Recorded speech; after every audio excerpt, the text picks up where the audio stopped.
बोले वृंदावन बिहारी लाल की जय।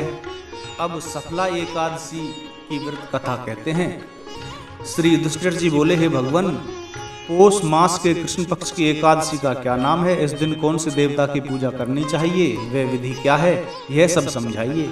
श्री कृष्ण भगवान बोले, हे राजन, मैं आपके प्रश्नों का उत्तर देता हूँ। दान देने वाले की अपेक्षा में व्रत करने वाले से अधिक प्रसन्न होता हूँ। अब आप इस एकादशी व्रत का महात्म्य सुनो। पौष माह के कृष्ण पक्ष की एकादशी का नाम सफला है। इस एकादशी के देवता नारायण हैं। इसका पूर्वोक्त विधि अनुसार व्रत करना चाहिए और नारायण जी की पूजा करनी चाहिए। जो मनुष्य एकादशी व्रत तथा मेरा पूजन करते हैं वे धन्य हैं। सफला नाम की एकादशी में मुझे ऋतु के अनुकूल फल अर्पण करे, अर्थात नारियल, नींबू, अनार, सुपारी आदि और धूप दीप पुष्प आदि से मेरी 16 प्रकार से पूजा करे। इस दीपदान तथा रात्रि को जागरण करना चाहिए। इस एकादशी व्रत के समान यज्ञ, तीर्थ तथा दूसरा कोई भी व्रत नहीं है। मनुष्य को 5 सहस्त्र वर्ष तपस्या करने से जो पुण्य मिलता है वह पुण्य भक्ति पूर्वक रात्रि जागरण सहित सफला एकादशी के व्रत करने से मिलता है।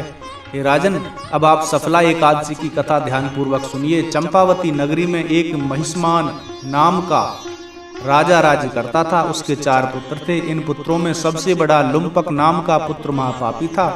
वह सदैव परस्त्री गमन तथा वेश्याओं के यहाँ अपने पिता का धन नष्ट किया करता था। वह देवता, ब्राह्मण, वैष्णव आदि की निंदा किया करता था। जब पिता को अपने बड़े पुत्र के बारे में समाचार ज्ञात हुए तब उसको अपने राज्य से निकाल दिया। जब लुम्पक सबके द्वारा त्याग दिया गया तब वह विचारने लगा कि अब मैं क्या करूं, कहाँ जाऊं।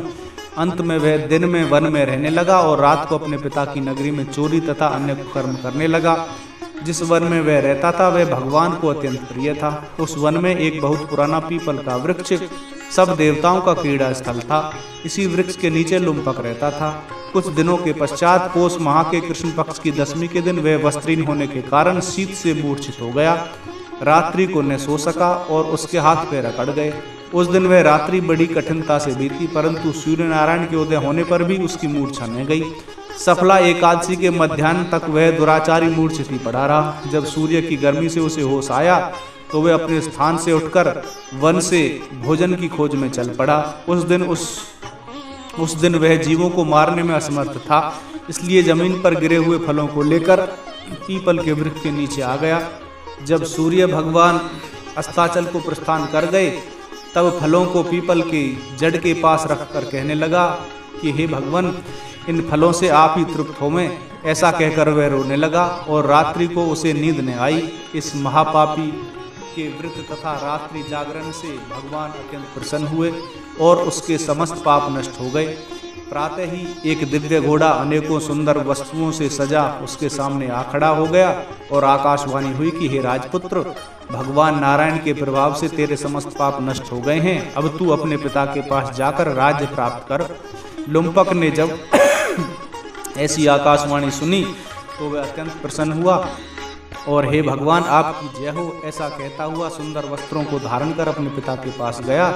उसने संपूर्ण कथा कह सुनाई और पिता ने उसे अपना राजभार सौंपकर वन का रास्ता लिया। अब लुम्पक शास्त्रानुसार राज्य करने लगा। उसके स्त्री पुत्र आदि भी परम भक्त बन गए। वृद्धावस्था आने पर वह अपने पुत्र को गद्दी दे भगवान का भजन करने के लिए वन में चला गया और अंत में विष्णु लोक को गया। भक्ति पूर्वक जो मनुष्य सफला एकादशी का व्रत करते हैं वे अंत में मुक्ति पाते हैं।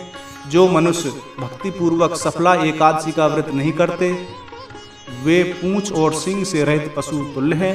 सफला एकादशी के महात्म्य के पठन में श्रवण से अश्वमेध यज्ञ का फल मिलता है। बोले वृंदावन बिहारी लाल की जय।